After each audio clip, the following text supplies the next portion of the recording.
Hi, I'm Dr. Dan Ratner. Today I am joined by Laura Haraka, a former chronic pain and symptom sufferer who mastered her symptoms using mind-body methods. We're going to hear her story and see what she thinks of the column system and how it fits with her experience. If you haven't already, click subscribe, ring the bell for notifications, hit like if you like what you're hearing, and put your comments below and we'll get back to you personally. And finally, you can reserve your place in one of my seminars, join my monthly membership group, or purchase any of my mind-body guides, also known as the PDFs, at www.crushingdoubt.org. Check out our website for the latest promotions and opportunities. Now, without further ado, here is my conversation with Laura. Laura, thank you so much for joining me here. I'm honored to have you here for multiple reasons, but I really also love that you reached out to me. You know, a lot of times I spend time reaching out to other people to try to gather these stories because you and I share a very similar mission, which is we want to get these stories out there. We want people to understand what all is happening here. So thanks so much for joining me. Yeah, thanks for having me. I'm very happy to be here. All right, let's start where I usually start. I want to hear about your story. So Okay. take me all the way back. When did this begin? When did you have your first symptom and that horrible wild ride begin? It was a horrible, wild ride, but it wound up being something good in the end, so that's good.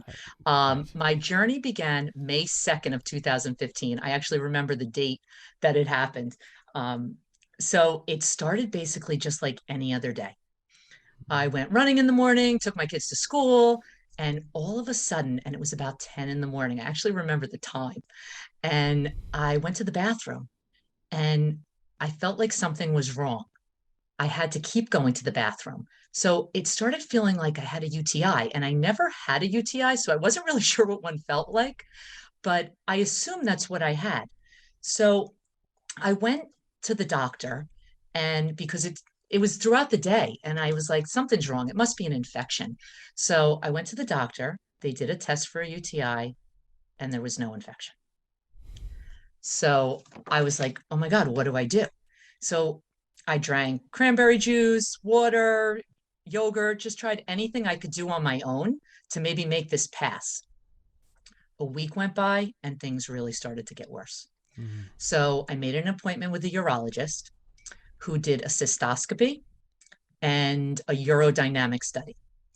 And he diagnosed, Can yeah, you explain what a cystoscopy, what that is? Because some of the yeah, people I watching can. could wonder. Yeah, Yeah, I'd love to unfortunately, you actually. can. Unfortunately, basically, it's a very uncomfortable procedure where they put this like tube and camera up into your bladder.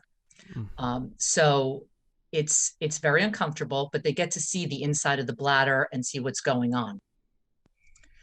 And then they also did a urodynamic study, which again they insert catheters this time, and they basically check the flow of the urine and see how fast or if the urine is actually even coming out. They're both very uncomfortable tests to have done. hmm I can imagine. It's funny because I'm thinking about it now, and I'm sure this is true for you too. When I think back on my past and the things that I used to do without this mind-body perspective, it almost is funny to me now. I know. Because it shows, like I think about it and I'm like, whoa, I had no idea. Just none. And that's the position you were in. It is the position I was in. And now, if I had known what I knew then, what I know now, like now, if I get a symptom or something, I'm like, oh, it's a mind body symptom and I'm fine. Right. My kids even say to me now, oh, I know, mom, it's TMS, what I have. I know. Right.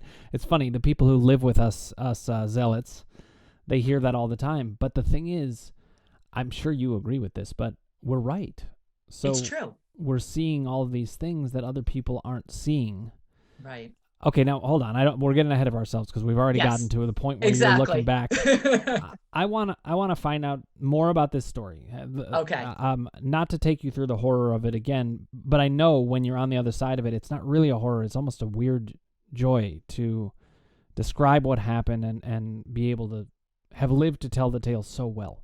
Right. So what happened from there?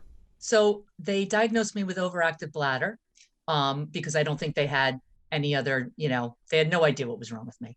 They gave me medication. It didn't work. I went to see urologist number two, who repeated the tests. So if it wasn't traumatic enough, I had to get it done again. Um, and they diagnosed me with retention. They said I was retaining urine. So they put me on medication for that, which again did not work. I went to see a third urologist, and he basically told me I was crazy and that I needed to see a psychiatrist. So Oh, at this point, I went in that's the great. car and just literally sobbed. I didn't know what else to do because no one could figure out what was wrong with me, but I knew something was wrong. After the next few months went by, I basically developed just chronic pelvic pain. This was morphing, and the pain was actually like excruciating. I was ready to rip my eyeballs out. I really didn't even know what to do with this. It was hard to sit. It was hard to walk. I couldn't wear jeans at all. I couldn't wear any restrictive clothing. And it was scary because the doctors had no idea what was wrong with me. Hmm. So I'm going to dig deeper now. I'm going to find, I had that personality is like, I'm going to figure this out. Right. That's a great So personality to have, I have to say. it actually helped me in the long run beat this whole thing. Hmm. Um, so, I just actually just want to say, Laura, one of the things that I do in my work is I help people work through doubt so that they can get to that point. mhm, Someone like you was able to do that. It's interesting. Someone like me, I was like that too, but I also had another part that was like the part that would wanted to just trust other people and say, "Hey, you can mhm, do this, right? This is your area of expertise. Why do I have to do it?" mhm. So I had that mix, but I did have enough of that, go getter, let me figure this out. But for a lot of people, and this was true for me, doubt crushed me for a long time before I could Mhm. even get to that point. So I think it's wonderful that you got straight to let me figure it out. How far in were you at that point? I did not know this was a mind body condition at all still. Right, but Yeah. how long was it before you said, "Well, I'm going to figure this out"? Um, it took me, well, right after that, right after I went to the third urologist, I was like, I'm going to That's figure this amazing. out. Kudos to you. That's not easy to do. So Yeah. well done. So I decided to take it further. I went to a gynecologist and she diagnosed me with pelvic floor dysfunction. Right. It's basically a tight pelvic floor. And I was also diagnosed, and this is hard for me to actually say, and I don't come out with it too much um, in public, but I'm going to say it because I think if it could help other people, I wanted to. I was diagnosed with something called PGAD, and I don't even know if you're familiar with it. Not by those initials. What? It's persistent genital arousal disorder. Okay. No, I didn't know about it. Yeah, a lot of people don't, but it is a pain condition. Hmm. And it's when you feel aroused basically without any sexual, type of interaction. Hmm. Um, and it actually can become painful after time Sure. feeling that. So she diagnosed me with that. I had Botox injections to try to help it, different supplements, but nothing helped. So I was going to dig deeper, and I went to an orthopedist. But okay, And before you get there though, let's yeah, note how confusing this was. I mean, oh, it was baffling. It's sending it down all kinds of different directions. I also want to applaud you for speaking out about something that you don't usually share, because that is very generous of you, and it very important for this community mhm, to see. And when I say this community, it's the crushing doubt community, but also the mind right. body community in general. Um, and it also just shows how they're grasping at straws to get all kinds of different diagnoses, and Hmm. so confusing. Okay, It back was to the so confusion. confusing. I was scared. Yeah, it's No one could terrifying. figure this out. Um, I went to an orthopedist and he diagnosed me with a herniated disc and he did a nerve block, and that didn't work either. Then I went to a surgeon who said I had a hernia, but he did not do surgery because he didn't think that was the reason for my pain. So thankfully, I didn't have a surgery for that. Hmm. I then went to another pelvic pain doctor, and he diagnosed me with interstitial cystitis. And he thought that that was what was causing the PGAD. Hmm. Hmm. So he diagnosed me with basically painful bladder syndrome. And I had to, this was very traumatic actually. I Hmm. went to him once a week for bladder installations, where they catheterize you and they put a medication into your bladder to try to take the inflammation down. So he wanted me to do these more frequently. So I learned to catheterize myself Oh at my home. God. So I did that 3 times a week, Dan, and gave myself the medication. So it wasn't easy, so there was a lot of trauma actually from having to do that. Can I ask you a question about Yeah. this? I found that I was very, very lonely during my period of recovery. It felt like it was all on me. Nobody understood. It didn't even feel like anyone was really all that interested, honestly. Even people who cared about me. I just wondered if that's something you experienced. Oh, yeah, definitely. I will tell you, I definitely retreated. And I lost friendships. People had no idea what was going on. Even my children, it was really hard. I couldn't have them sit on my lap. So my relationship with my husband and my children deteriorated. And there was that sense of just sadness, an overall sadness that I had, and guilt that I had for what was going on in my own family. And how old were your kids during the time? Actually, let me ask you this. How long did this whole thing last? This before I found out it was a mind body thing, it was about 3 years. Okay, well, that's a very long three and a chunk half of time. years. Yeah. And your kids were how old at the start? 16 and 13. Yeah. So, and part of the reason I ask these questions more explicitly is when people are watching this, I find that it's helpful for them to get a sense of what we're talking about. Because people have all of this doubt about, well, my situation's different. I've had symptoms for this amount of time, or I've had symptoms that were of this intensity. When we hear all these different stories, and that's why I'm so grateful to you for bringing yours here, it usually helps a lot of people.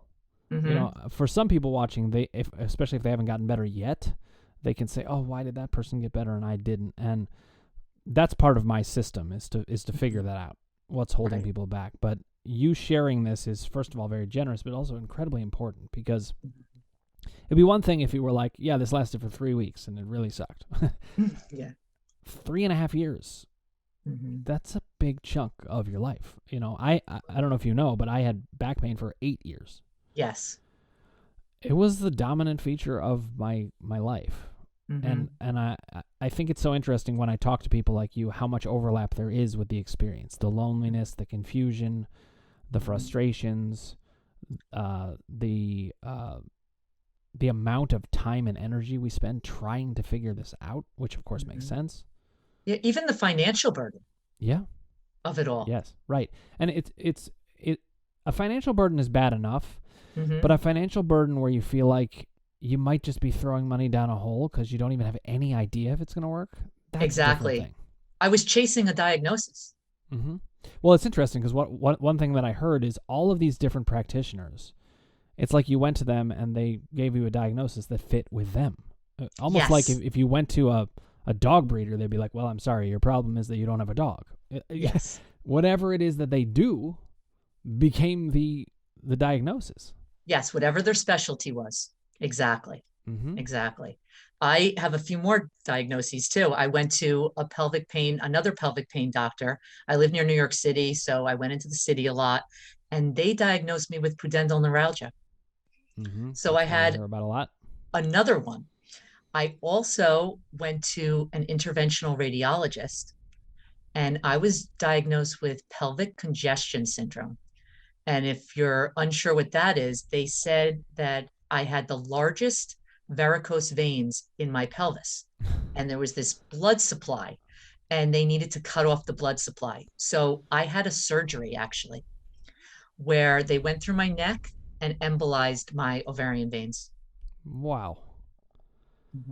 And, one of the reasons I'm saying wow, but one of the reasons I'm saying that is I'm always struck by how physically grueling a lot of the treatments end up being, let alone the symptoms. Yeah. And, we need to start giving confused society disorder. Yes. That's the disorder that you should have been diagnosed with. But And I don't even blame society exactly. They don't know. But that's They part of don't what's so know. striking. Yeah.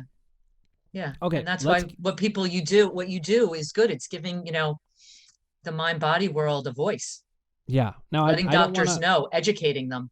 exactly, and it's also letting them see. I'm all about science and logic and how it applies to this, because that was part of what was so striking to me looking back. Is it all made perfect sense, and I couldn't believe how ridiculous the rest of it was. Mm-hmm. And it was like no one was stopping to say, "Wait a minute, what is happening here?" Mm-hmm. What ends up happening usually, I find, and I think you certainly found this, is it's almost as if the patient gets blamed. They look at the patient, they're like, Yes. "Well, you're having a weird thing. It's this weird. It's not. It's you being weird." Right. But yet there are millions of chronic pain sufferers. There's 100 million in the U.S. alone. There's Mm-hmm. 1.5 billion in the world. Right. This is not weird. Yeah. Something else Yeah. is going on. Okay, so I'm sorry, I got on my soapbox there, but That's okay. let's go back to the story and keep taking me through it, and then I want to get to when did you discover the mind body stuff. Okay. Well, I went to then a pain management doctor Mm-hmm. because I just didn't even know what to do.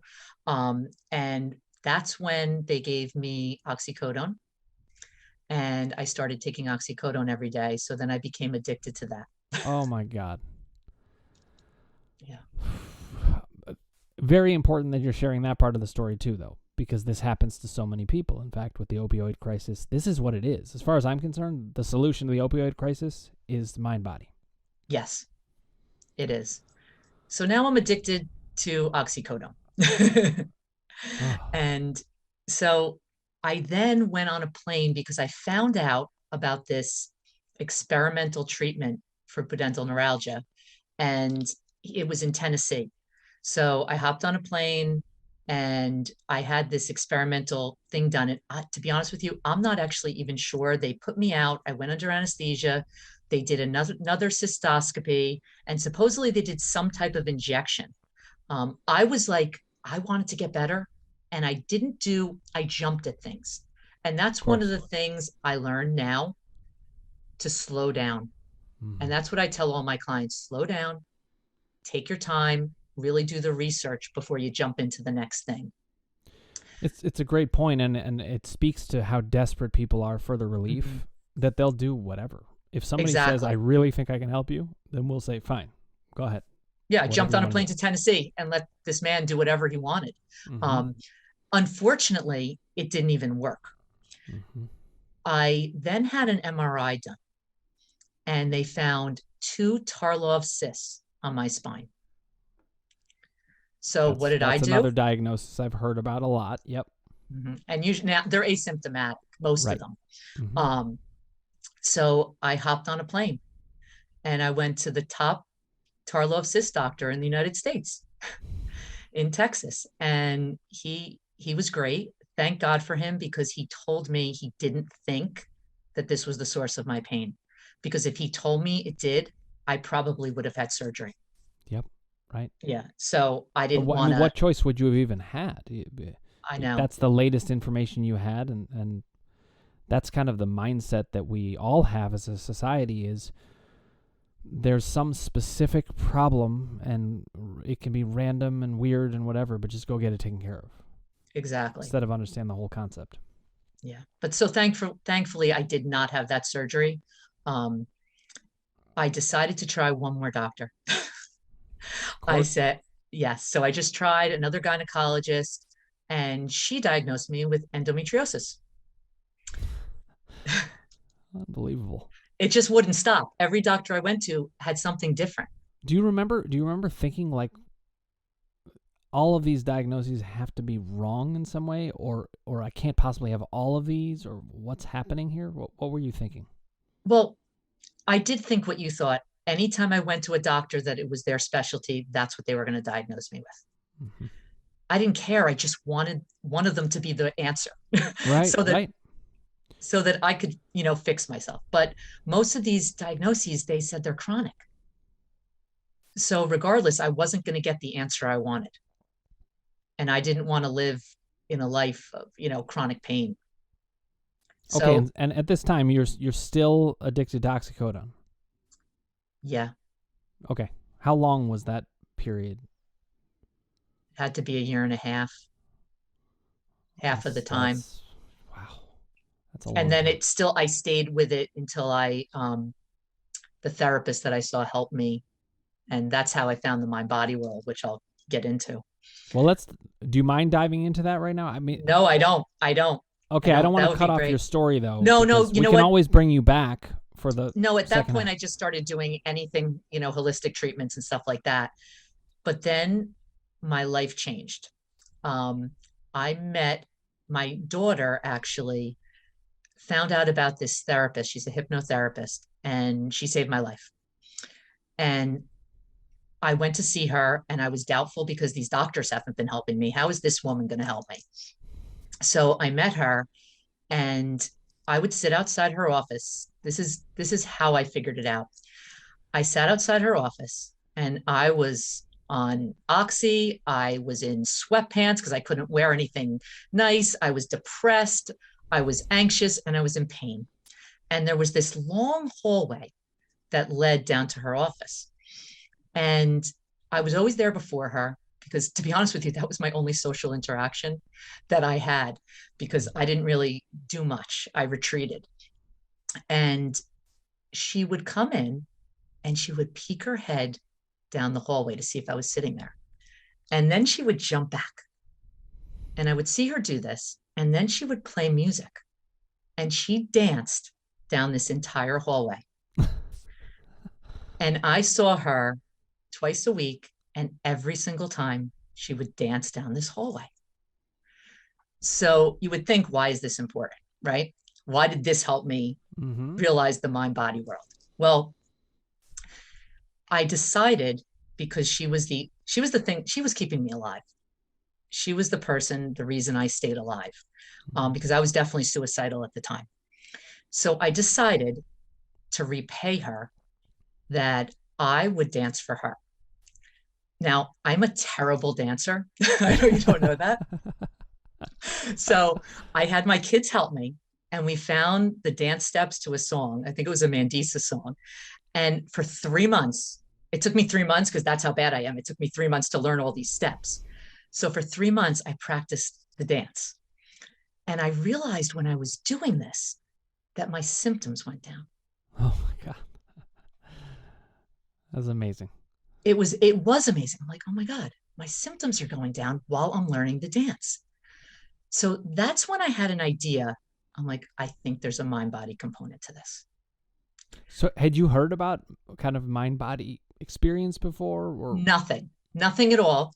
And Caitlin, who I saw, Caitlin Peterson, oh God, she didn't know about TMS, but a lot of the things she did were the same philosophy as someone that, a therapist, a TMS therapist or coach would do. So what I did was I went online and started looking for mind body things, and I found Dr. Schubner's book, Unlearn Your Pain. Okay, now did you actually search mind body, or was there, what did you search? I think I searched pain relief, things like that, and I think I found Unlearn Your Pain. Yeah. The book came up. Yeah, I'm pretty sure that's what I did. And I got it. I started reading it, and it was like an autobiography. I know, isn't that crazy? That was actually one of the things that jumped out the most to me because I discovered Schubiner after I got better. It was Dr. Sarno whose books got me better. But when I read Dr. Sarno, I was like, I have never been so well described in my entire life. And I've read Howard Schubiner, so I know he also describes people in that way, that Buddhist sort of way. Yeah. That was the thing that was by far the most convincing to me. I mean, it needed to make sense. I loved that it came from a medical doctor because at the time that felt incredibly important to me. Me too. But the fact that it was scientific, it was medical, it was from a reputable source, it made sense. But the fact that it described me just blew my mind. Me too.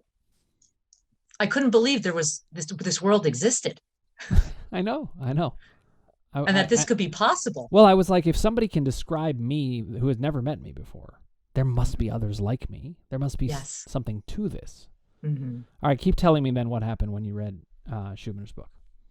I decided to dig deeper, and I basically went into the back of the book and I found a woman in there who's a somatic therapist. And her name was Wendy Newman. And luckily she I know lived, Wendy. She's great. you know, Wendy. Okay. Yeah. She helped me quite a bit. Mm-hmm. She was another angel for me, like Caitlin.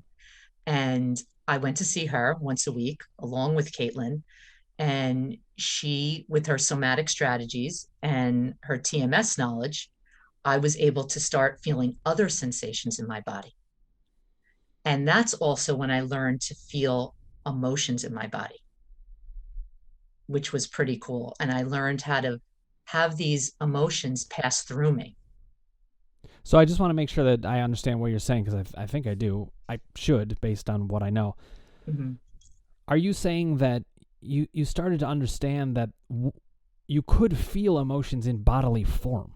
Mm-hmm. Like, that was part of what happened for me, is I was like, Yeah. oh, I get it. So, in my work, I have these 3 columns which Yes. organize the information. The emotions column is most similar to how most people in the mind-body field think about these things, in that we are having a physical symptom that is a direct physical manifestation of a feeling. So is that what you mean when you say Yes. feeling it in your Yes. body? Yes. Yes. I would feel like if I was angry at something, I could feel the anger in my body. And Right. sometimes with the somatics, there's an action in there that needs to be completed Mm-hmm. to get the trauma that's basically stuck in your body, that's stored there, unstuck basically.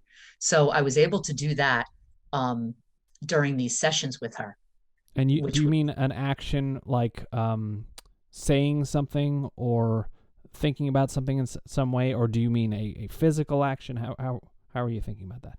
well, I'll give you a quick example. I help a lady with right now with restless legs, which is actually almost gone.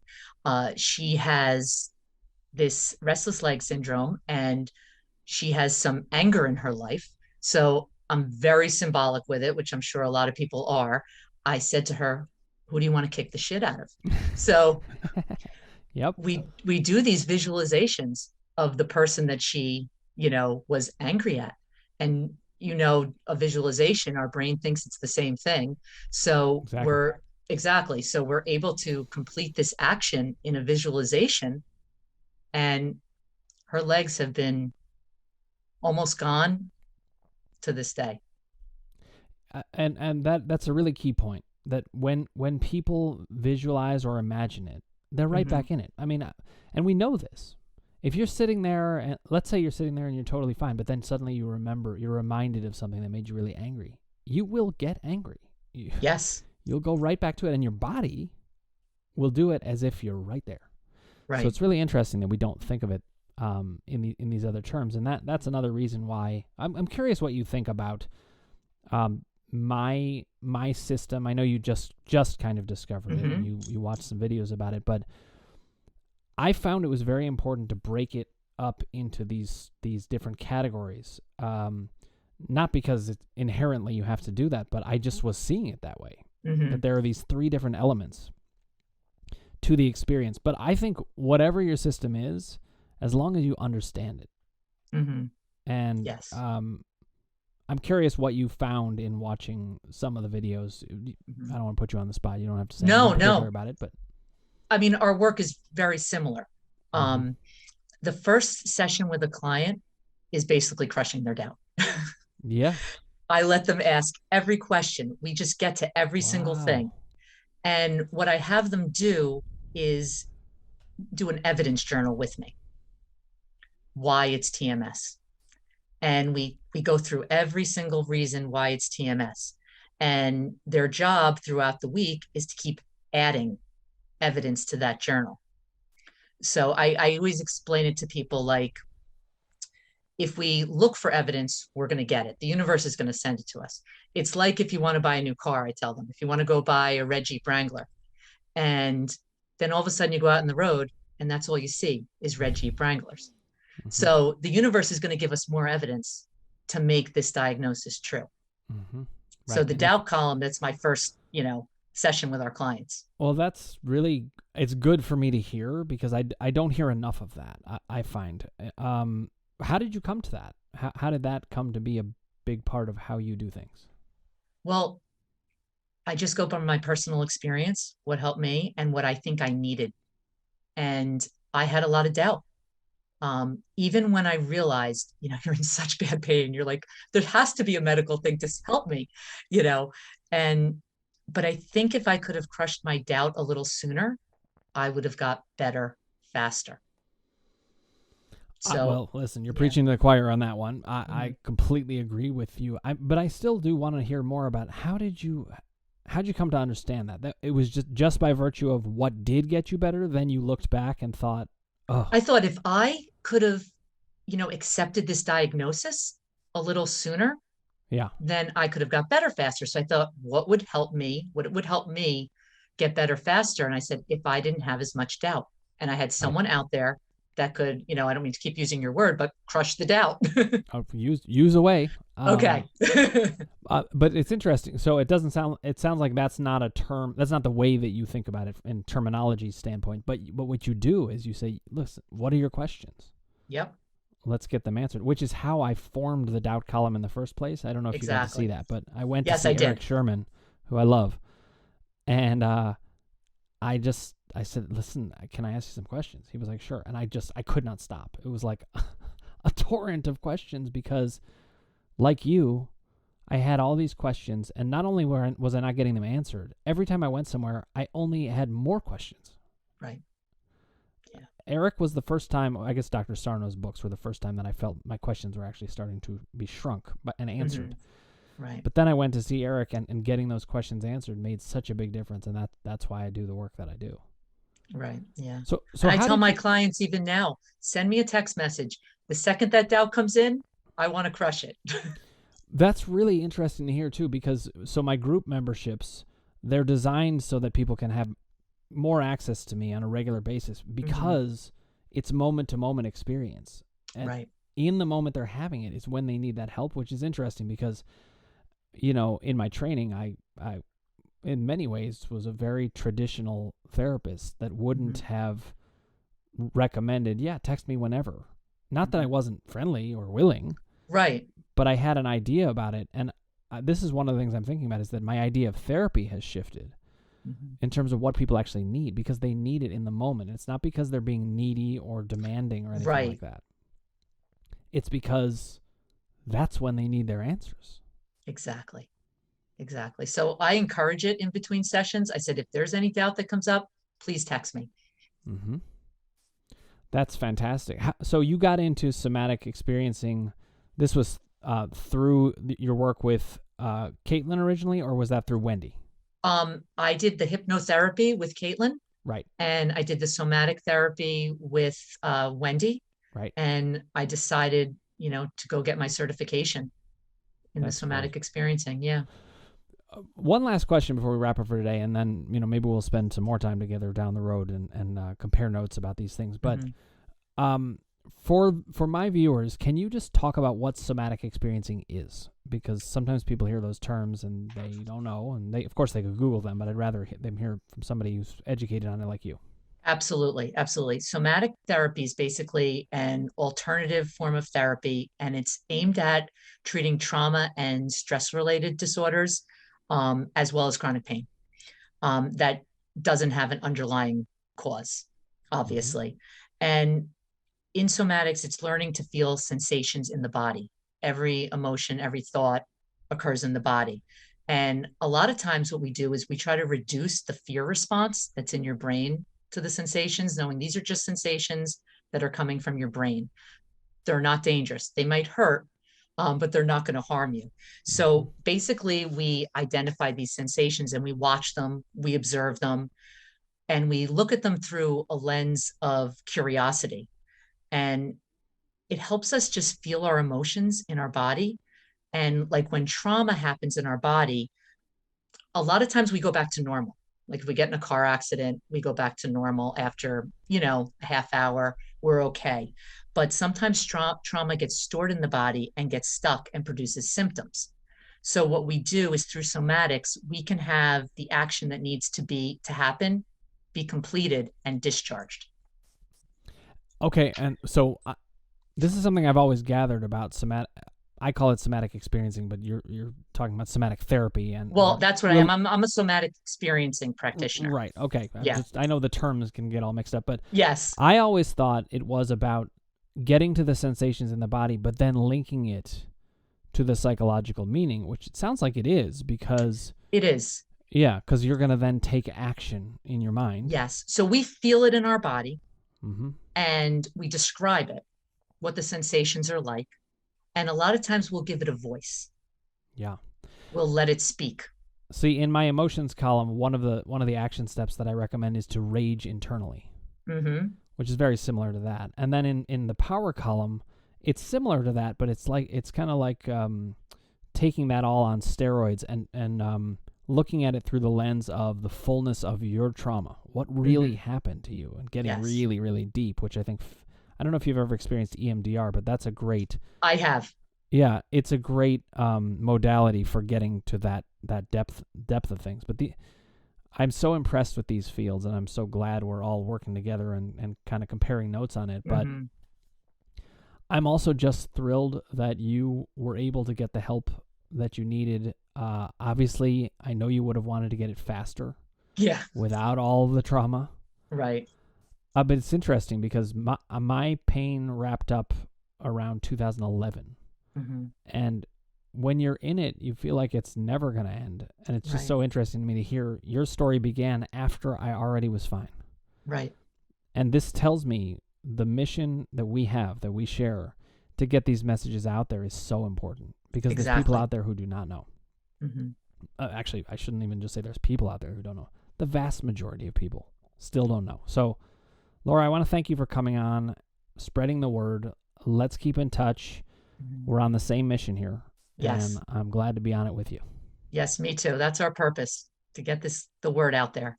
Absolutely. Well, thank you for doing your part and joining me. I really appreciate it. Yes, thank you for having me.